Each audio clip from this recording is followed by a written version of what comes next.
Di sebuah kamar, ada seorang cowok yang bangun karena alarm di ponselnya. Begitu dia buka mata, dia kaget banget. Seluruh ruangan dipenuhi tulisan merah. Dia mikir, siapa yang bisa nulis semua itu saat dia lagi tidur? Tapi anehnya, huruf-huruf itu mulai hilang. Dia jadi mikir mungkin dia lagi berhalusinasi karena baru bangun tidur. Aneh banget rasanya, tapi kelihatan nyata. Terus dia lihat ke samping dan sadar. Ruangan ini bukan kamarnya. Dia bangkit, bingung ini tempat apa. Mie instan yang dia makan, dan 2 tisu yang dia buang di lantai juga nggak ada. Jelas aja dia jadi bingung dan mulai panik. Dia kayak dapet memori dari kehidupan lain dari seseorang yang mirip banget sama dia. Ternyata, mereka berdua sama-sama anak yatim, tapi jalannya beda. Si cowok kita ini pinter banget, kuliah di kampus keren. Nah, tapi si cowok yang badannya dia pinjem ini malah dia drop out sekolah dan kerjanya gak banget. Dia ngeliatin tangannya yang gemeteran terus mikir, ini gue ada di dunia lain apa gimana sih? Petik 2 titik. Terus, apa hubungannya sama tulisan darah di langit-langit tadi? Di ingatan si pemilik badan asli, gak ada tuh soal tulisan begitu. Dia diem aja, nyoba nyerna keadaan.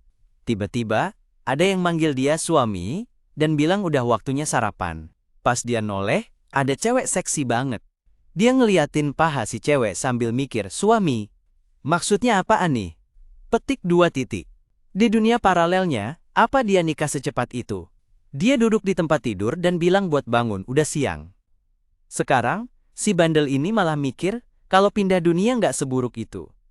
Dia menelan ludah, mikir kalau bukan karena pindah dunia, dia nggak bakal punya cewek secantik dan sebaik ini. Dia terus manggil buat sarapan. Dia bingung mau manggil cewek ini apa, sayang, istri, atau yang lain. Akhirnya, dia mutusin buat gali ingatan biar tahu namanya, biar gampang. Dia mulai mikir dan anehnya nggak nemu apa-apa. Otaknya kayak terpecah, nggak ada nama, nggak ada pengalaman, nggak ada hobi, nggak ada posisi favorit, nggak ada apa-apa. Sama sekali nggak ada tentang cewek ini di ingatannya. Dia melihat ke belakang dengan ragu, sadar kalau dia berdiri diam, dan dia sudah tahu kalau yang disebut istri ini aneh, terus ada lalat hinggap di matanya. Dengan ragu, dia nanya siapa sebenarnya dia. Dia berdiri diam sebentar, terus dia bilang kayaknya dia bisa lihat, sambil buka mulut yang kayak monster. Keringat dingin, si tokoh utama bilang kalau dia cuma sedikit bingung, dan akan mikirin ini baik-baik. Tapi sekarang, dia udah berubah jadi makhluk raksasa sambil bilang kalau dia bisa lihat. Dia nangis sebentar, tapi berikutnya dia udah dilahap. Tiba-tiba dia bangun lagi di tempat tidur, keringat dingin, dan bertanya-tanya apa yang terjadi. Dia lihat ke atas, yakin kalau semua itu cuma mimpi, tapi ternyata kata-kata sama darah itu muncul lagi. Dia nggak bisa baca itu semua, semuanya hilang, dan dia mikir mungkin ada petunjuk di situ. Sambil menatap tangannya sendiri, dia mikir dia harus pura-pura buta. Tapi begitu tangannya di kepala, dia tahu, dari ingatan pemilik tubuh ini, dia nggak buta, jadi nggak masuk akal. Dia cowok yang selalu hidup sendirian dan nggak pernah lihat atau dengar sesuatu yang aneh. Itu artinya, dia nggak bisa biarin wanita ini tahu kalau dia bisa lihat dia. Untuk sementara, dia harus pura-pura kalau dia nggak ada. Ada tangan yang masuk lewat pintu dan manggil dia, bilang dia baru bangun, dan udah waktunya sarapan. Beneran, dia mendekat, sementara dia mikir dia harus abaikan, dan lihat gimana pemilik sebelumnya hidup. Dia taruh bola naga dan mainkan, lalu nanya apa dia udah bangun. Keringat dingin, dia tahu dia nggak bisa gerak dan nggak bisa lihat atau dia bakal mati. Tapi tiba-tiba dia putar leher dan mendekat ke dia sementara dia terus maksa diri buat nggak bereaksi. Tapi dia makin dekat, dan tiba-tiba lidahnya keluar dari mulut. Begitu nyentuh wajahnya, dia bereaksi. Dan dia tahu kalau dia bisa lihat. Wajahnya mulai kena kutukan dan tiba-tiba dia meledak. Di detik berikutnya, dia buka mata dan bangun lagi dengan kaget. Tapi sekarang, dia marah sama wanita, sialan itu. Si malang ini bangun keringetan dingin dan coba berhenti buat mikir dan mulai bertanya-tanya. Apakah dia dibangkitkan lagi atau ini cuma putaran waktu?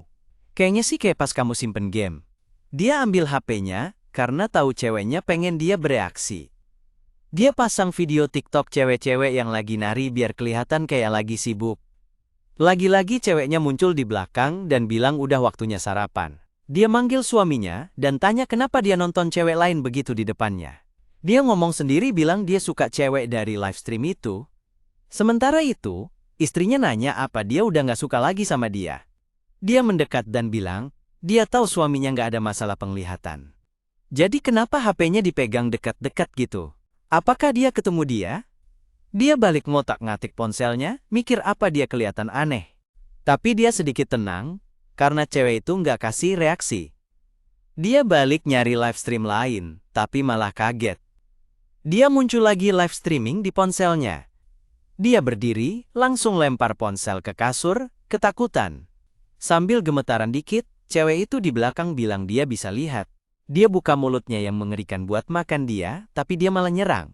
Tapi cewek itu ngeles, dan dia nggak bisa ngapa-ngapain. Digigit di lengan, dia kesakitan dan mati lagi. Saat cewek itu makan potongan tubuhnya, dia mikir apa itu benar-benar sisa-sisanya. Dengan begitu, dia mulai kehilangan kesadaran lagi. Sekali lagi, dia bilang, saatnya sarapan. Dan dia mendekat, bikin dia kaget. Sampai yang ke-6 kali dia hidup lagi, dia masih kaget cuma gara-gara dia mendekat ke wajahnya. Dia mati berkali-kali, karena nggak bisa bertindak dengan baik.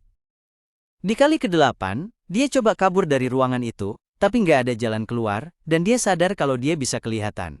Jadi dia simpulkan, kalau dia harus pura-pura suka sama dia, karena nggak ada cara lain buat kabur. Begitu dia datang buat ngasih sarapan, dia bilang dia luar biasa. Rencananya buat manfaatin situasi itu sebanyak mungkin. Tapi akhirnya, dia malah kelaparan dan dia makan semuanya. Dan begitu, dia mati 13 kali berturut-turut, sambil coba cari cara buat tenang. Beberapa orang yang jadi gila malah jadi lebih waras. Tapi buat dia, kematian terus datang. Udah sampai 14, 15, 16 kali. Dan tiap kali mati, dia dapat ingatan baru dari pemilik tubuh itu. Dia mulai ngerti sedikit soal dunia itu dan gimana bedanya sama dunianya. Tempat ini penuh cerita aneh. Di kematian ke-18, dia mulai mikir kenapa dia bisa ngalamin ulang. Siapa yang nulis kata-kata dengan darah itu? Dan kenapa langsung hilang begitu dia lihat? Sekali lagi, dia buka mata, penasaran siapa yang bertanggung jawab atas semua ini. Dia nggak tahu siapa, tapi dia tahu istrinya salah satunya. Dia monster, dan dia mulai bilang ke dirinya sendiri, kalau istrinya harus mati, karena dia pantas hidup. Lagi-lagi, dia masuk lewat pintu, manggil suaminya, dan bilang, udah waktunya sarapan. Suaminya bangun, tahu banget kalau dia selalu datang buat ini tapi nggak pernah maksa buat kontak fisik. Berdiri di pintu, dia nanya apakah dia mau mulai hari dengan makan daging panas dan lembut. Suaminya mendekat banget, tapi seperti biasa, dia jalan aja lewat. Dia cuma bisa ngelakuin sesuatu yang dia yakin suaminya bisa lihat. Suaminya pergi buat siapin makanan sementara dia, dengan putus asa di sampingnya, bilang sarapan udah siap dan nunggu dia. Si suami cuma bisa ngeluh, mikir kalau semakin cantik semakin bagus kebohongannya. Dia bilang udah siap, tapi jelas gak ada yang disiapin. Akhirnya, suaminya bikin cemilan sendiri. Tahu kalau cuma dengan keluar dari ruangan itu dia bisa tahu sesuatu tentang istrinya. Pas dia mau ngemil, istrinya malah berubah jadi lantai, nanya apa dia ngeliat sesuatu. Dia menuju pintu buat ngebuka, tahu kalau dia harus keluar dari situ. Dan istrinya kelihatan di gagang pintu, nanya mau kemana dan kenapa dia nggak mau di rumah sama dia. Tapi dia langsung buka pintu dan keluar dari ruangan, ngomong ke dirinya sendiri kalau nggak ada yang bisa bunuh dia 18 kali dan lolos gitu aja. Sekarang dia pengen balas dendam. Begitu dia nemuin cara buat ngelumpuhin istrinya, dia bakal balik ke sini. Tapi begitu dia buka pintu apartemen, dia kaget lihat langit. Dunia jadi merah, dan dipenuhi makhluk-makhluk aneh. 001. Waf, udilatkan. Di depannya cuma ada siluet-siluet orang. Dia jadi takut dan malah ketawa kayak orang gila, bilang kalau dunia ini memang menarik banget. Tapi dia ngerasa ada yang aneh dan tiba-tiba muntah di trotoar. Tiba-tiba ada yang muncul, nanya apa omnya baik-baik aja. Dia kaget, ternyata cuma anak cewek kecil yang pengen tahu apa dia lagi sakit. Dia bilang dia baik-baik aja, dan bilang si cewek bisa panggil dia kakak. Sambil elus kepala si cewek, dia mikir ini anak lucu banget, pengen deh punya anak cewek kayak gini. Tapi tiba-tiba si cewek berubah jadi aneh, bilang kalau dia bisa lihat. Jantungnya langsung berhenti, dan dia mendongak. Si cewek berubah, jadi iblis raksasa bawa pedang. Tokoh utama kita cuma bisa bengong dan terus ketawa kencang. Dia bilang dunia ini seru banget. Dia suka dan kasih tahu kalau dia suka banget sama tampilan ini karena pas dia bunuh, dia gak bakal ngerasa bersalah. Dia bakal habisin semua yang aneh-aneh di tempat ini tanpa rasa penyesalan. Tapi kali ini, dia malah hancur berkeping-keping. Sekali lagi, dia bangun di tempat tidur dengan istri balon, yang nanya, apakah suaminya baik-baik aja? Matahari udah terbit. Kasian banget dia mikir sarapan 20 kali dalam sehari tuh bener-bener melelahkan. Beberapa waktu kemudian, dia duduk di bangku taman. Sekali lagi, anak kecil datang dan nanya di mana ibunya. Bisa gak diantar pulang? Sementara dia mikir tentang kegilaan ini. Semua jenis keanehan di tempat ini. Ada yang benar-benar aneh dan gak masuk akal. Mereka agresif tapi gak bisa ngaruh ke apa-apa, kayak udara. Terus ada juga makhluk yang mirip banget sama manusia. Mereka gak ngapa-ngapain selain berusaha dekatin kamu. Tapi begitu dapat reaksi, mereka langsung bertindak. Persis kayak istri itu. Dia tahu kalau orang normal di dunia itu nggak bisa nyadar keberadaan mereka, tapi tetap aja mereka nempel. Kenapa mereka mau gitu ya? Mungkin makhluk-makhluk ini pengen banget masuk ke kehidupan manusia. Beberapa waktu kemudian, dia pegang handphonenya dan dapat pembayaran 3 sen. Buat bertahan hidup di dunia ini, dia butuh sedikit uang. Menggunakan barang sihir buat nyimpen energi bisa bikin perjalanan waktu jadi mungkin. Tapi, butuh lebih dari 1000 tahun buat ngumpulin energi sebanyak itu, jadi dia merasa itu nggak bakal berhasil. Kyle nanya ke ibunya, kalau mungkin ada orang yang bisa pakai Forbidden Rite, tapi ibunya lebih penasaran gimana dia bisa tahu soal mantra itu dari awal. Kyle bikin alasan dan bilang, kalau dia cuma baca di buku, dan nggak bakal pernah kepikiran buat nyoba. Ibunya lega denger itu, tapi alasannya khawatir banget, karena Forbidden Rite adalah mantra yang bikin seseorang bisa ngorbanin kekuatan hidup buat dapetin kekuatan sihir. Protagonisnya bilang, oke, dia bakal naik. Si tokoh kita sadar kalau tempat ini beneran kena efek realitas. Tapi orang-orang yang dia ajak telepon, kelihatannya baik-baik aja. Dia merasa ini aneh, tapi juga menarik. Lagi jalan di lorong, tiba-tiba dia nabrak sesuatu. Dia ngerasa nyentuh sesuatu yang lembut dan penasaran itu apa. Dengan tenang dia ulurkan tangan, pengen tahu itu batas yang bisa dia capai. Tapi yang dia sentuh ternyata 2 bola ajaib peramal masa depan yang menyenangkan. Si usil ini jadi merah mukanya, dan tiba-tiba dia ngerasain sesuatu. Ada tamparan mendarat di wajahnya. Seorang cewek muncul sambil teriak kalau dia bakal ngaduin dia. Dan dia lari ke arah penjaga, sambil si penjaga ini bingung gak ngerti apa yang terjadi. Pas dia lihat ke atas, ada tulisan Akademi Bailu. Tapi begitu dia kedip, tempat itu balik lagi, jadi rumah sakit yang udah terbengkalai. Dia coba pegang tembok rumah sakit, tapi anehnya tangannya nembus. Dia sadar dia nggak bisa interaksi sama bentuk fisiknya, terus mikir mungkin ini mirip kayak makhluk yang butuh kondisi tertentu. Sekali lagi, dia nembusin tangannya ke tembok, dan akhirnya dia bisa ngelewatin. Dia merasa agak pusing, dan ngeliat koridor yang udah nggak keurus. Beberapa waktu kemudian, dia udah ngecek beberapa ruangan, tapi semuanya kosong. Tapi di salah satu pintu, ada bau darah yang kuat. Has it, and he once again goes to pass through it. He ends up in a room where there seems to be a girl on the floor crying. He keeps looking, and she starts to get up, and she looks at him, calling him big brother, but now he is resilient, and ignores her, passing through the wall. As soon as he comes out on the other side, he faces another creature, but he keeps walking. Even the monster looks confused, and he realizes that there are dozens of strange things there. Every place he enters has a bunch of weird stuff, and the bizarre thing is that some rooms are open in a way that they could escape. Now he is getting good, and doesn't show any reaction. All thanks to the dear wife who killed him 18 times. Tiba-tiba, dia lihat beberapa kertas di lantai yang ngebahas tentang eksperimen nomor 128 yang ngalamin transformasi. Dia jongkok buat ngambil kertas-kertas itu, sambil mikir apakah semua yang berubah itu beneran manusia. Tapi sayangnya, dia bahkan gak bisa ngebalik halaman buat tahu apa yang tertulis karena dia bukan bagian dari dunia itu. Tiba-tiba, ada sesuatu yang lewatin dia. Dia berdiri dan ternyata itu rambut monster di langit-langit. Dia turun di samping mukanya, dan nanya kenapa dia ada di situ. Apa mungkin dia mau jelajahin misteri kehidupan bareng dia? Dia cuekin aja sambil mikir mungkin tempat terbaik buat dituju itu kantor direktur. Gedung rumah sakit jiwa itu sama kayak yang ada di ingatan pemilik tubuhnya. Yang seharusnya jadi perusahaan penjualannya. Dan kantor direktur itu tempat ruang staf dulu. Dia mutusin buat naik ke atas buat lihat kalau ada apa-apa di sana. Pas dia jalan di koridor, ada yang manggil kakak Su dan nanya dia ngapain di sana. Tiba-tiba, cowok gendut muncul, teriak-teriak ke dia, nanya kok dia berani-beraninya datang kerja padahal udah dipecat. Tapi Fang Su jalan di koridor dan dorong mereka berdua, mikir gak ada apa-apa di lantai ini. Cowok berkacamata kelihatan bingung dan bosnya ngomel-ngomel ke dia, nanya kenapa dia naik ke lantai 2, dan nyuruh si cowok berkacamata buat ngentiin dia. Tapi jagoan kita ini udah jalan ke sana. Dan akhirnya, dia nemuin kantor direktur. Ada yang teriak nyuruh dia berhenti, tapi dia udah pegang gagang pintunya. Teman-teman di belakangnya panik, bilang semuanya udah berakhir. Tapi cuma dengan ngelihat kakinya, kamu udah tahu apa yang bakal terjadi. Lihat pinggangnya, lihat mulut kecilnya. Faktanya, temennya udah terhimpit. Orang-orang tanya siapa si tokoh utama ini dan ngapain dia di situ. Dan tiba-tiba dia menarik lengannya. Dia bilang suruh lepasin dan nanya ngapain dia, tapi dia malah dorong dia ke samping, bilang dia berisik banget.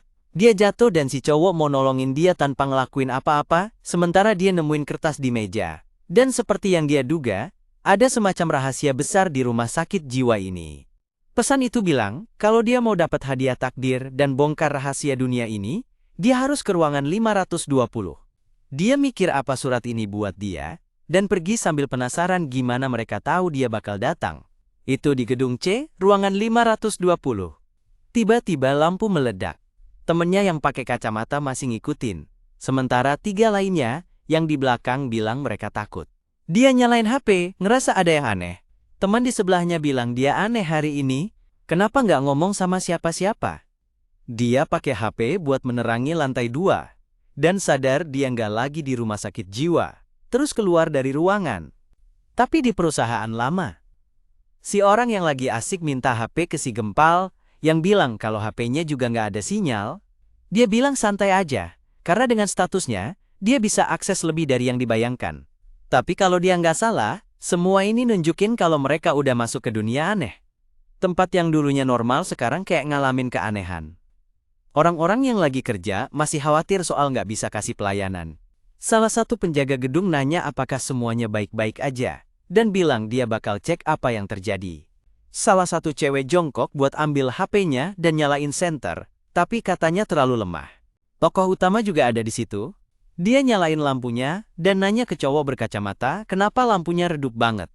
Orang-orang nanyain ke cowok pirang tentang apa yang dia bilang soal mereka masuk ke dunia aneh. Tiba-tiba dia emosi dan nyuruh semua orang diam, bilang mereka harus tetap tenang, karena cuma itu cara mereka bisa selamat. Suasana jadi hening, semua orang lihat dia tiba-tiba stres, terus cowok itu jelasin kalau secara sederhana, mereka udah masuk ke dunia penuh hantu.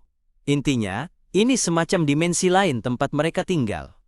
Semua orang diam sejenak dan nanya soal penjaga yang pergi cek lampu. Udah 3 menit berlalu dan dia belum balik. Tang sekali lagi ngingetin kalau di dunia ini, kita gak boleh langgar aturan hantu, atau kita bakal mati. Si cowok gendut yang gemeteran nanya, terus sekarang kita harus gimana dong? Dia bilang kita harus cepat-cepat cari jalan buat kabur dari sini kalau nggak semua orang di tempat ini bakal mati. Si tokoh utama keringet dingin dan dengar suara di belakangnya. Dari sensasi yang udah dia kenal, dia tahu itu hantu yang mendekat. Dia kasih tahu semua orang kalau ada yang bakal datang. Orang-orang bilang dia jangan bercanda, gak ada hantu di sini. Tapi tiba-tiba ada cewek yang rambutnya ditarik, sementara Fang Qiuzu ngeliatin orang-orang pada teriak, sampai dia bilang Xiaoli udah gak ada. Cewek berkacamata ketakutan, bilang mungkin dia udah pergi jauh. Dia ada di sebelahnya dan mulai memanggil temannya, nyuruh dia buat ngomong sesuatu. Semua orang di sana gak bisa lihat dengan jelas gara-gara gelap. Yutang nanya ke tokoh utama apakah dia lihat penampakan hantu itu. Dia jawab sayangnya dia nggak bisa lihat karena cewek itu tiba-tiba hilang. Saat itu, semua orang mulai curiga sama Fang Xiuqiu, bilang dia bertingkah aneh. Yutang bilang dia kelihatan nggak takut sama sekali. Apa mungkin dia seorang spiritual master? Bingung, dia nanya itu apaan. Orang itu merasa aneh. Karena Fang Xiuqiu nggak tahu apa itu spiritual master tapi kelihatan tenang aja. Identitasnya jadi dipertanyakan. Orang itu jelasin kalau spiritual master itu orang yang bisa ngatur energi spiritual mereka. Dan di saat-saat seperti ini, mereka adalah orang-orang yang dibutuhkan. Fang Qishu nanya, kalau soal spiritual master itu, Apa itu orang yang belajar di dunia aneh? Kalau iya, dia pengen tahu caranya. Tang perhatiin lagi, orang ini kelihatannya tenang dan percaya diri, jadi mungkin dia kunci buat keluar dari sana. Terus dia jelasin, buat keluar dari dunia itu, kamu perlu ngumpulin kekuatan hantu. Kamu harus penuhi 2 syarat sekaligus. Pertama, kamu harus melewati ketakutan antara hidup dan mati, kayak ngerasain trauma emosional. Dan yang kedua, kamu harus berinteraksi sama hantu itu, biar kekuatannya masuk ke jiwamu. Tapi kamu harus hati-hati, soalnya kekuatan hantu itu kayak baju berdarah. Walaupun itu menutupi tubuhmu, juga mengotori jiwamu. Dengar kalimat ini bikin Fang Xiushu jadi berpikir dalam-dalam, apalagi karena dia tahu habis mati berkali-kali, dia harus menghindari kontak sama hantu biar nggak mati lagi. Dari istrinya, sampai semua makhluk jalanan, semuanya cuma ilusi selama dia nggak berinteraksi sama mereka. Tapi, kalau ada hantu yang menyeberang ke dunia nyata, mereka bisa membunuh tanpa perlu kelihatan. Jadi mungkin kalau dia bisa kontak sama mereka, dia bisa menghabisi mereka. Fang Xiushu mikir, ini bagus nggak ya? Ingat istrinya, dia bilang dia gila mau jadi master spiritual, dan mengakhiri istrinya saat tiba-tiba, ada orang lain dari tempat itu yang hilang. Tang mulai panik, nyuruh semua orang diam biar nggak manggil lebih banyak hantu. Fei Fei datang dan nanya mau ngapain. Dia takut hilang. Fang Xiu bilang waktunya 2 dan 3 menit. Buat cowok 3 menit, buat cewek 2 menit. Penjaga hilang, 3 menit kemudian cewek hilang, dan 2 menit kemudian cowok lain hilang. Jadi, ada 3 menit lagi sebelum salah satu dari mereka hilang. Dia mulai pergi, dan yang lain nanya mau kemana, apa mau bunuh diri. Fang Xiu bilang mereka juga harus cari solusi, atau semuanya bakal mati di ruangan itu. Tiba-tiba Tang nunjuk ke dia dan bilang supaya dia diem, gak ada yang boleh keluar dari ruangan itu. Tapi si tokoh utama gak peduli dan bilang, kalau ngeliat ada 8 orang di situ, dalam 20 menit gak bakal ada yang tersisa. Fang Xiushu nengok ke belakang dan ngingetin kalau ada yang coba-coba ngehentikan dia, bakal mati sebelum ketemu hantu. Pas lagi jalan di koridor, temen yang pakai kacamata nanya kenapa mereka gak pernah nemuin tangga. Sementara Fang Xiushu nyadar kalau lampu-lampu di situ sama kayak yang di rumah sakit. Tiba-tiba dia sadar, mereka balik lagi ke rumah sakit. Temennya nanya, apa mereka lagi berhalusinasi soalnya setahu mereka, tadi ada di kantor, kok sekarang malah ada di rumah sakit horor? Fang Zixu sekarang yakin kalau perusahaan dan rumah sakit itu tumpang tindih di kenyataan ini. Rumah sakitnya kayak menelan perusahaan itu. Pas banget, mereka lihat kolam merah. Seluruh koridor kotor banget. Dan mereka kenal seragam di sana sebagai seragam perusahaan. Fang Zixu mikir kalau hantu-hantu itu butuh 2 menit buat cewek dan 3 menit buat cowok. Karena itu waktu yang dibutuhin buat makan tiap jenis orang. Dia bilang mereka masih punya sedikit waktu, dan cowok berkacamata bilang kayaknya hantu-hantu itu masih makan jialing.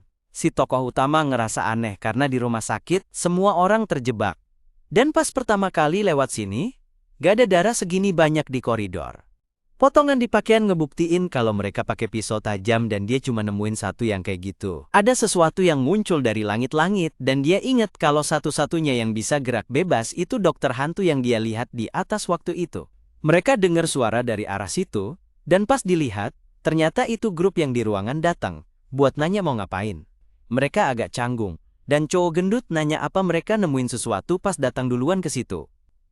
Tiba-tiba, mereka teriak. Dan cewek itu bilang ada banyak darah di sana. Semua langsung tahu kalau itu dari pakaian teman mereka, dan Tang nanya, apa semuanya udah dimakan? Ketakutan, Vivi minta pergi, dan Tang bilang mereka beneran harus cepet-cepet kabur. Mereka minta Feng Xiu buat mimpin jalan, tapi dia diam aja. Setelah hening sebentar, dia bilang kalau waktunya udah tiba. Fei Fei nanya, waktu apa yang dia maksud, dan di belakang mereka rambut mulai turun. Dengar suara itu, mereka pelan-pelan berbalik, dan dari langit-langit, dokter hantu mulai mendekat. Begitu Fei Fei ketakutan, makhluk itu makin dekat ke mereka. Semua orang berusaha lari sekuat tenaga, nyuruh monster itu pergi, tapi ada yang bikin Tang berhenti. Ternyata, Fei Fei jatuh dan minta tolong buat diselamatin. Tapi ngelihat monster itu makin mendekat, Tang malah nyuruh Fei Fei buat lepasin dia sambil menamparnya. Ngelihat semua orang kabur, Fang Xiu inget banget momen pas dia lihat dokter itu, dan di lantai, Fei Fei lagi minta-minta biar gak ditinggalin, tapi makhluk itu udah pegang rambutnya. Dengan mata basah, Fei Fei terus minta-minta, tapi lampu mati, dan tempat itu jadi hujan darah. Temennya yang pakai kacamata kaget banget lihat Fei sudah gak ada, dan monsternya gak berhenti, malah terus nyerang dia berkali-kali. Fang Shu sadar kalau teknik scalpel dia luar biasa banget, pasti sering latihan. Dia dan temannya cuma berdiri di situ, tapi makhluk itu kayak gak peduli. Ngelakuin 2 operasi sekaligus itu hampir gak mungkin. Monsternya simpan scalpel dan buka mulut buat makan Fei. Fang Shu paham kalau insting buat makan manusia itu, karena dia berubah jadi hantu. Dia mulai mendekat, dan temannya nanya ngapain dia di dekat monster itu. Tanpa takut, Fang Shu mukul wajahnya. Tapi dia kaget. Kulitnya keras banget, kayak baja. Dia ingat semua makhluk yang dia temuin itu kuat banget dibanding manusia. Satu-satunya cara adalah jadi master spiritual buat ubah situasi ini. Temannya manggil dia, bilang, mereka harus kabur. Tapi Fang Shu bilang gak apa-apa karena makhluk itu cuma bunuh 1 orang setiap kali. Artinya, saat dia lagi makan adalah saat paling aman. Temennya bilang sebentar lagi, monster itu bakal selesai makan. Tapi tokoh utamanya bilang kalau Fei punya daging ekstra berbentuk bulat di situ, jadi bakal makan waktu lebih lama. Temennya, denger itu, langsung muntah. Sementara Fang Shu ingat kalau dia perlu nyerap energi terkutuk dari makhluk-makhluk itu. Di dimensi kayak gini, dekat hantu, itu tempat yang paling banyak energinya. Sentuhan fisik jadi cara paling efektif. Ngeliat paha hantunya, dia nepak-nepak buat lihat apakah dia terinfeksi. Kaki monster itu kebalik, dan Fang Shu lagi nepak-nepak. Temennya nyuruh dia sadar tapi katanya ini bukan waktunya buat hal kayak gitu. Tapi Fang Shu cuma bilang kalau dia takut, dia bisa kabur aja. Orang itu bilang oke, dan kalau gitu, mereka harus habis-habisan. Dia mendekat ke tokoh utama buat nyentuh kaki hantu itu, tapi langsung sadar kalau kaki itu dingin banget. Sambil meraba, temennya bilang gak ada yang berubah, dan Fang Shu bilang mereka bakal lanjut. Temennya bilang dia nggak nyangka kontak pertama bakal sama hantu, tapi kaki ini panjang banget. Tokoh utama mulai mikir kalau orang ini punya potensi tersembunyi. Dari tadi ketakutan setengah mati, tapi sekarang malah ngiler. Dia ngumumin kalau udah 1 menit berlalu. Mereka bakal ganggu hantu itu 30 detik lagi, terus langsung kabur. Begitu jam di HP nunjukin 1:30, dia langsung berdiri bilang udah waktunya kabur. Temannya nanya beneran bisa kabur dan mau kemana.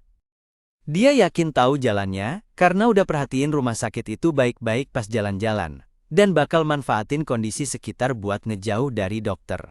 Tapi tiba-tiba, Hare muncul di depannya. Dia mikir, jangan-jangan perhitungannya salah, kok bisa Hare selesai makan cepet banget? Daging yang Vivi punya kan banyak? Terus dia lihat ada 2 implan silikon di lantai. Ternyata semuanya palsu, dan sekarang hantunya ada di belakang dia. Hantu itu langsung nyayat lehernya. Layar si cowok langsung gelap.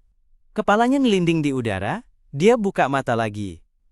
Tapi sekarang dia balik ke momen pas ketemu monster itu. Pas temannya bilang cuacanya dingin banget. Fang Shu mikir kalau pengulangan waktu ini ditentukan sama kejadian-kejadian. Atau mungkin kayak game di mana kita harus lewatin level dan sebagian di save. Temennya lagi seneng-seneng, tapi dia ingat kalau terakhir kali dia mati gara-gara silikon. Jadi kali ini, dia gak mau ngulangin kesalahan yang sama. Dia cepet-cepet narik anak itu dan nyuruh dia bangun, tapi si anak yang males-malesan bilang ini baru pertama kali, jadi mereka bisa tinggal lebih lama. Fang Shu ngingetin kalau semuanya di sana silikon, jadi kalau mereka gak buru-buru kabur, mereka bakal mati. Temennya kaget sekarang ngerti kenapa ukurannya gede banget. Dengan itu, mereka berdua langsung kabur turun tangga, dan ngelawan arus orang-orang yang juga lagi turun. Kerumunan yang panik mulai lari lebih cepat dari mereka. Tapi Fang Shu langsung pegang-pegangan tangga, dan lompat di depan semua orang. Cowok gemuk bilang dia kira itu hantu dan nyuruh Fang Shu jangan bikin kaget gitu. Cowok berkacamata penasaran kenapa semua orang lari lambat banget. Cowok itu bilang mereka nggak lambat karena udah turun 20 lantai. Tapi Zhao Hao bilang, itu nggak mungkin, karena dia dan Fang Shu cuma turun 3 lantai buat nyusul mereka. Orang-orang nyuruh dia diem, dan berhenti bohong. Tapi tak ngerti kalau hantu itu bikin jalan palsu. Dia sedih karena monster kayak gini bisa bikin ilusi yang bikin kita terjebak. Fang Shu jadi mikir dan perhatiin diskusi itu. Terus, dia mendekat, dan bilang ke semua orang, buat buang barang-barang yang gak penting ke lantai buat jadi penanda jalan. Setelah itu, mereka teriak dan mulai buang semua yang ada di tas dan kantong mereka. Terus, Dia bilang ke semua orang buat cepat-cepat turun tangga. Mereka mulai lari, dan setelah beberapa saat, mereka nemuin barang-barang mereka lagi. Mereka kenal sama uang dan botol yang udah mereka buang. Tapi Fang Shu tertarik sama kaos kecil. Tiba-tiba, Tang teriak dan bilang, kalau cuma spiritualis yang bisa lihat jalan keluar. Dia bilang ke semua orang, buat aktifkan kekuatan mereka, dan coba lihat sesuatu. Dia lipat tangannya sambil bilang dia nggak tahu kalau pengalaman sebelumnya cukup buat munculin kekuatannya. Tapi dia berharap bisa kabur dari situ. Orang-orang bingung, gak tahu gimana caranya. Mereka mulai nyoba kayak yang dilakukan si cowok itu, sementara Fang Xiu ngeliatin tangga. Dia ingat kalau pintu keluar dari koridor itu ada di sebelah kanan, jadi mungkin mirip-mirip. Ngeliat ini, Tang nanya lagi, dia mau ngapain? Dia bilang gak peduli soal doa-doa, lebih tertarik nyari petunjuk buat kabur dari situ. Hao kagum karena Fang Xiu tetap tenang, sementara Tang mikir kalau dia gak ragu sama sekali pas monster muncul.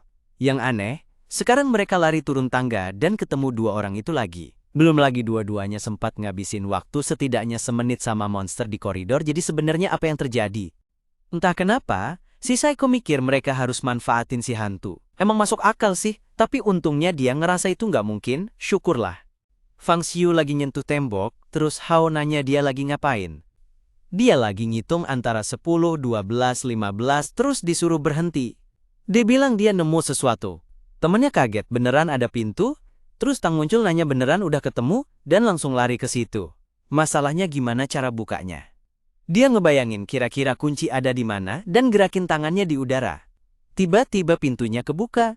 Terus ada energi keluar dari situ. Fang Xiu mau jadi yang pertama masuk, tapi Tang nabrak dia dan langsung lari keluar, teriak, akhirnya mereka selamat. Semua orang lewat di depannya, sibuk banget nyari jalan keluar. Hao nanya kenapa dia ngebolehin orang-orang lewat duluan dan kenapa dia bisa setenang itu. Fang Xiu paham banget, kalau berhadapan sama makhluk itu, gak ada gunanya buru-buru. Terus ada cowok gemuk berhidung besar muncul, bilang ke mereka buat lari, atau bakal dijadiin tameng buat mati. Rencana Fang Xiu jelas. Dia mau lihat siapa yang bakal ketangkep. Jadi hantunya bakal berhenti dan dia bisa ningkatin kekuatan spiritualnya. Orang-orang terus lari ketakutan di depan, sampai akhirnya mereka harus milih antara dua arah. Ini bikin tim jadi terpecah, karena semua orang pengen yang lain duluan buat ngetes jalannya. Dan Tang sekali lagi nanya ke Fang Xiu, apa yang harus mereka lakuin? Kalau dia nemuin pintu besi, pasti dia tahu jalan keluar dari sana. Tapi, Fang Xiu gak terlalu mau bantu. Soalnya semua orang terus nyuruh-nyuruh dan kayak nunggu dia mati aja. Mereka terus teriak-teriak, nyuruh dia cepet ngomong, karena hantu udah makin deket. Tapi Fang Xiu cuma bilang, dia gak peduli, buat dia, semua orang di situ cuma alat aja. Saat itu, dokter hantu gak bisa dikalahin, dan yang harus dia lakuin adalah beli waktu. Pas dia jalan ke arah yang benar, dia mikir buat keluar dari sana, dia harus ngorbanin nyawa. Begitu grup itu lihat dia ambil jalur itu, mereka langsung lari, dan kedengeran suara tangan dari belakang. Orang gemuk itu yang terakhir, dan Fang Xiu tahu banget kalau dia udah datang. Tak lama kemudian, di langit-langit, dia siap menyerang. Saat dia lihat semua orang kabur, dia mendekati orang terakhir itu. Rambutnya makin dekat, orang gemuk itu panik, bilang kalau dia gak bisa mati. Melihat seseorang di depannya, dia mikir kalau orang itu gak boleh lari lebih cepat darinya. Jadi dia tarik kerah orang itu dan lempar ke belakang. Si pirang jatuh ke tanah, memanggil si gemuk, tapi sesuatu udah menggorok lehernya, dan darah berceceran di dinding. Melihat cara orang itu melakukan itu, Fang Xiu merasa dia gak beda jauh dari hantu yang kehilangan akal. Dia perlu meningkatkan spiritualitasnya. Kelompok itu nanya dia mau ngapain, dan di situ dia lagi-lagi berhadapan sama hantu. Temennya yang sakit mendekat, bilang dia nggak bisa senang-senang sendiri tanpa ngajak dia. Katanya, kulit yang licin dan dingin kayak gitu, mirip batu giok es. Fang Xiu mikir si cowok, tiba-tiba jadi puitis. Ngeliat betapa gilanya dia, mungkin dia juga bakal bangkitin kekuatan spiritual, dan bareng-bareng mereka bisa kabur. Beberapa waktu kemudian, mereka kabur lagi, dan Fang Xiu nanya, apakah dia nggak takut mati? Hao bilang nunggu mati lebih buruk daripada langsung dibunuh. Lagian, dia percaya sama Fang Xiu karena dia ada di sana. Saat itu, mereka sampai di kantin. Semuanya kelaparan dan kehausan karena udah lari lama banget. Tang mulai ngambil semua barang, katanya nanti bakal dibagiin ke yang lain. Terus ada cowok gendut yang datang minta dibagi sedikit. Tiba-tiba ada cewek bilang dia nemu sesuatu dan Tang langsung suruh dia jangan gerak. Ternyata itu pintu. Dan dia bilang mereka selamat. Tapi pas dibuka, ada pintu lain di ujung koridor. Fang Shu ngeh kalau cahayanya lebih redup dari sebelumnya. Pas dia deketin pintu itu, Fang Shu bilang pintunya nggak dikunci. Pas dibuka, cuma ruang peralatan. Itu jalan buntu yang mereka pilih. Dan masalahnya sekarang buat balik, mereka harus nunggu ada yang mati buat ngalihin si dokter. Si tokoh utama mulai balik lagi buat nyari hantu sementara yang lain pada maki-maki dia karena milih jalan yang salah. Jelas banget dia nggak suka karena dia nggak minta siapapun buat ngikutin. Hao bilang semua orang harus ngelakuin apa yang mereka mau. Dan Kak Feng Xiu nggak maksa siapapun buat ngikutin dia. Seorang cowok gemuk ngeluh, bilang nggak masalah karena kelihatannya dia milih tanpa tahu apa-apa. Tang coba nenangin semua orang, bilang fokus buat bertahan hidup itu yang penting. Dia bilang dari yang dia lihat, makhluk itu nyerang satu orang sekaligus dan istirahat selama 2-3 menit. Pilihannya sekarang adalah pilih seseorang buat jadi pengalih perhatian dan bikin kesempatan buat semua orang buat kabur. Feng Xiu langsung ngerti apa yang bakal kejadian. Tang datang dan mukul dia di dada, mengatakan, kalau bukan karena dia, nggak ada yang bakal ada di sana, jadi dia yang harus dipilih buat menebus dosa. Hao nanya dia ngapain, dan Tang teriak minta semua orang bantu, tapi Fang Shu datang dan ngekunci Tang. Pas dia ditarik pergi, dia minta si gemuk buat bantu yang akhirnya ngekunci Hao juga. Dan jatuh bareng dia ke lantai. Tiba-tiba, pintu tertutup keras. Fang Shu malah isolasi diri di luar. Semua nanya dia ngapain. Fang Shu bilang, dia nggak nyangka bakal tertarik sama orang-orang. Ternyata mereka lebih aneh dari hantu. Dia makasih sama mereka yang udah tertarik tapi ngasih peringatan kalau dia bakal bikin semua orang bayar lain kali. Dan dengan begitu, dia meninggal lagi. Saat tubuhnya jatuh ke tanah, kelompok itu membuka pintu untuk kabur. Hao, dengan mata berkaca-kaca, mendekati Fang untuk membantu. Dan saat Tang menoleh ke belakang sambil tersenyum, dia melihat sesuatu yang menakutkan. Meskipun sudah mati, Fang Shu tersenyum dan bilang untuk tunggu sebentar lagi. Kembali ke momen saat dia memperingatkan kalau itu silikon. Dia lari keluar, tapi kali ini dengan senyum menyeramkan. Mereka berlari turun tangga, berusaha kabur, mengira hantu itu datang, dan sekali lagi, dia jatuh di depan. Mengabaikan semua orang, dia mulai berlari saat mereka bertanya apa yang dia lakukan. Sambil menuruni tangga, menghitung, kelompok itu sekali lagi menghadapi masalah berjalan dalam lingkaran. Dia sampai di pintu dan bukanya tanpa rasa takut. Nggak ada yang paham gimana dia bisa nemuin pintunya secepat itu. Tang nanya apa dia udah bangkitin kekuatan spiritualnya, tapi dia cuma cuek dan ngingetin mereka punya waktu 1 menit sebelum hantunya muncul. Melihat itu, Tang senyum-senyum, bilang kayaknya dia emang udah bangkitin kekuatannya. Kalau dia bantu kabur, bakal dibayar 5 juta. Tapi Feng Shu cuma senyum, bilang nggak usah buru-buru karena ada yang harus diselesaikan sebelum pergi. Waktu Tang mau nanya apa, Feng Shu langsung hajar dia di bagian selangkangan. Kasian banget Tang, dia meringis kesakitan dan jatuh ke lantai. Feng Shu bilang lebih baik 5 juta itu dipakai buat ngobatin diri. Tang bilang dia bisa bayar lebih banyak kalau diminta. Tapi sekarang, protagonisnya udah dingin. Yang lain di perusahaan mulai ngatain dia, nanya gimana bisa sejahat itu. Tapi Feng Shu ngingetin kalau gak mungkin lari dari kecepatan hantu. Tapi dengan Tang di tanah, semuanya selamat. Mereka bingung dengan ide selamat ini. Sampai tiba-tiba, ada tendangan lain yang bikin si gendut jatuh kesakitan di lantai. Feng Shu bilang dia harusnya udah mati dari dulu. Hao dan yang lain nanya apa dia udah gila dan mau kayak gitu ke semua orang. Feng Shu bilang enggak, karena dia butuh setidaknya 1 orang yang tersisa. Hao bilang itu rencana bagus, sementara yang lain mulai nanya-nanya apakah dia beneran manusia. Dia nunjuk arah dan bilang waktu mereka udah hampir habis, tapi mereka mulai curiga karena dia nggak memimpin jalan. Feng Shu bilang dia bakal diem aja di situ buat pegang-pegang paha. Yang lain bingung, dan teman psikopat bilang dia juga mau diem aja. Hantu dokter datang lagi. Begitu mereka lihat, mereka langsung kabur lagi, tapi berhenti di balik tembok buat lihat apa yang bakal kejadian, sementara tokoh utama liatin monster yang datang. Di tanah, Tang minta tolong buat diselamatin, tapi dia langsung sadar kalau celananya basah. Tendangan Feng Shu bikin pendarahan dalam.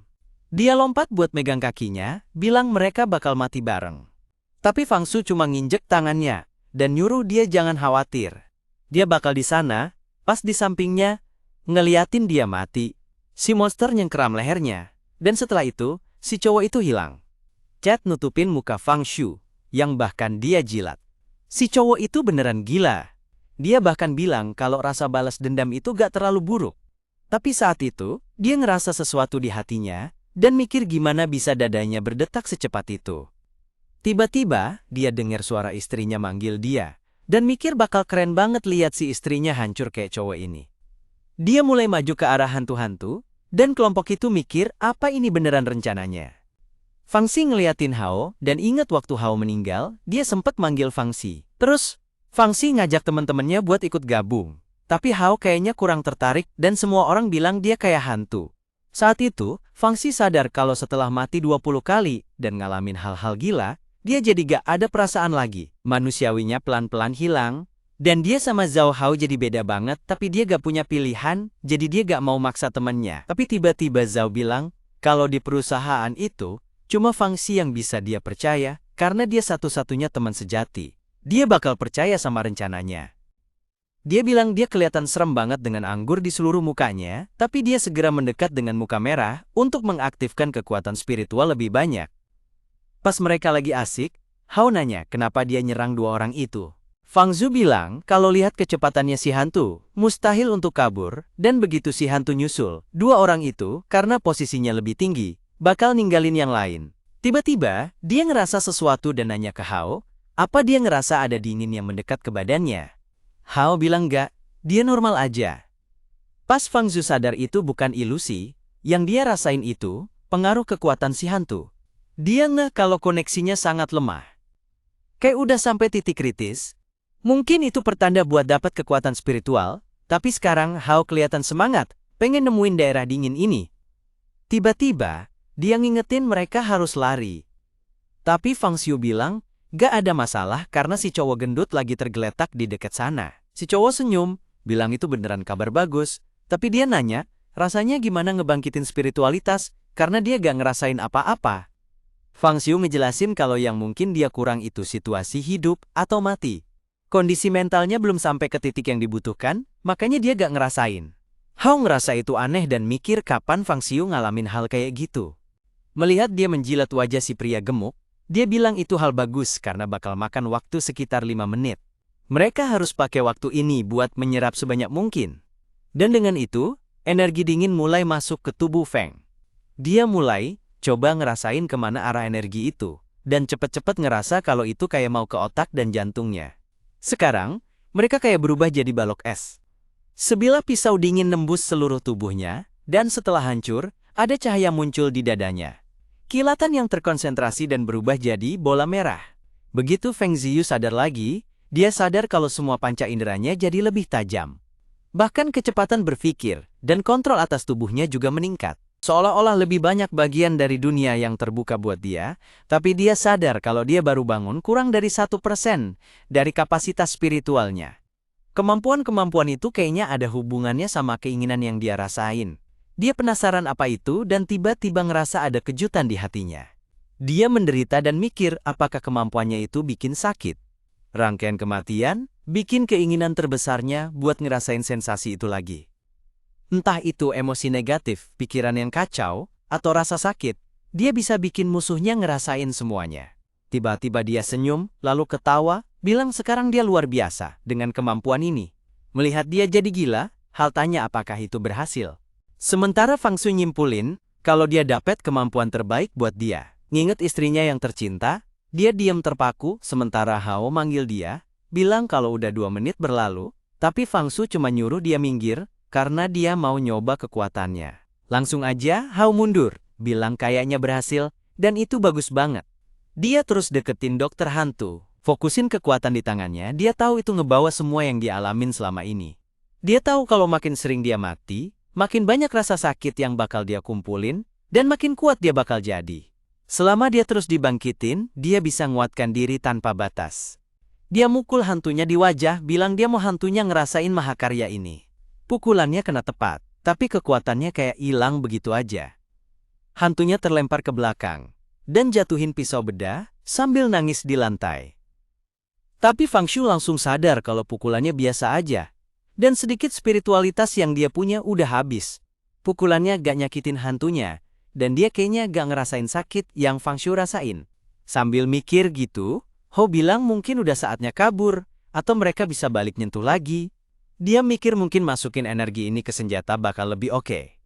Ngomong-ngomong soal senjata, ada satu di lantai buat dia pakai. Dia jongkok buat ngambilnya, tapi langsung ngerasain energi yang aneh.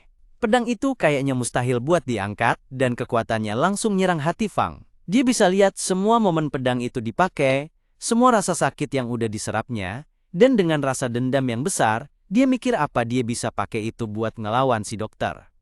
Dia bilang ke Hao, buat minggir. Begitu Hao minggir, dia nyerang si dokter tepat di belakang lehernya. Tapi gak ada efeknya. Hao narik bajunya, dan bilang bahkan gak ada goresan. Gimana caranya mereka bisa ngalahin si dokter kayak gini? Temennya terus nepuk-nepuk punggungnya, dan Fang Xiu nyimpulin kalau tanpa kekuatan spiritual, gak bakal berhasil. Saat itu dia sadar kalau balas dendam belum bisa dilakukan sekarang. Dia baru bangun, dan dia lagi nyuruh Hao buat lari, bilang udah waktunya kabur. Begitu monster itu berdiri, dia langsung mikir di mana letak pisau bedahnya. Jalan bareng Hao, dia merasa ada orang lain di sekitar. Dengan indranya yang tajam, dia bisa ngerasain kehadiran orang lain. Hao nanya mau kemana mereka saat dua orang yang tadinya sembunyi muncul. Hao bilang mereka pengecut karena kabur dan sekarang balik buat minta tolong. Tapi Fang Xiu bilang, cuma ada satu solusi. Mereka harus coba lewatin keempat pintu itu. Semuanya ketakutan, dan salah satu dari mereka bilang, kalau dengan monster yang ngejar, mereka cuma punya waktu buat coba satu pintu aja. Fang Xiu cuek aja, dan jalan pergi. Bilang dia nggak maksa siapapun buat ikut dia. Begitu mereka dengar suara di belakang, mereka langsung tahu dia makin dekat. Fang Xiu sadar kalau dengan nyuri pisau bedah itu, kelakuan hantunya bakal berubah. Dia buka pintu dan bilang ke semua orang buat kabur. Mereka mulai naik tangga dengan panik. Begitu pintu ditutup, pintunya langsung hancur dari belakang, dan hantunya mulai naik ke lorong. Dengan wajahnya yang menyeramkan, dia bilang buat balikin barangnya. Dia nggak peduli sama yang lain di tangga, langsung hadap-hadapan sama Fang, nyuruh dia balikin pisau bedahnya. Fang Xiu berhasil bertahan waktu dia diserang, tapi terus dia buka mulut dan nyerang lehernya. Di gerbang timur, mereka tewas. Mereka pindah ke ruangan lain. Kali ini, dia akhirnya mewarnai si gendut di tempat lain. Sekali lagi, dia nyolong pisau bedah dan melenggang ke arah lain sambil senyum-senyum. Mereka lari ke gerbang utara dan sampai di lift. Tapi pas mau masuk, monsternya buka pintu dan habisin dia juga. Terus dia cobain gerbang selatan. Tapi lagi-lagi, dia ketangkep sama hantu licik yang fleksibel itu. Bener-bener kejam sejak dia mati. Dia coba pintu terakhir. Dia gak mau terima kenyataan kalau nyolong pisau bedah itu bikin dia selalu mati. Meskipun cewek itu super cepat, dia masih punya kesempatan buat ngubah arah setiap kali. Kayak dia bisa lihat masa depan gitu. Dia tahu ada jalan aman ke kiri, tapi tiba-tiba ada sesuatu yang menyerang lehernya dan dia mati lagi. Udah malam, dan sekarang dia yakin bisa melakukannya. Dia pandu semua orang ke arah yang sama. Hantu muncul di belakang semua orang dan mendekatinya. Sekali lagi, dia langsung menuju Fang. Saat itu, Hao berbalik dan bilang supaya hati-hati. Pas banget waktu hantunya mau mukul wajahnya, dia berhasil menghindar, bikin hantunya meleset, dan berdiri berhadapan dengan dokter. Hantunya bingung gimana dia bisa menghindar. Dan Hao nggak percaya dia bisa lakuin itu. Sambil senyum kayak orang gila, Fang Zhu kabur. Sekali lagi, hantunya coba pukul dia dan dia berhasil nunduk. Setelah berkali-kali mati, dia jadi paham pola serangannya. Dan juga, rasa sakit itu malah bikin badannya makin kuat dan nambahin kekuatan spiritualnya. Hao kagum sama kemampuannya buat nebak gerakan. Hantu itu jelas nggak suka. Dia siap-siap buat loncat dan gigit ya.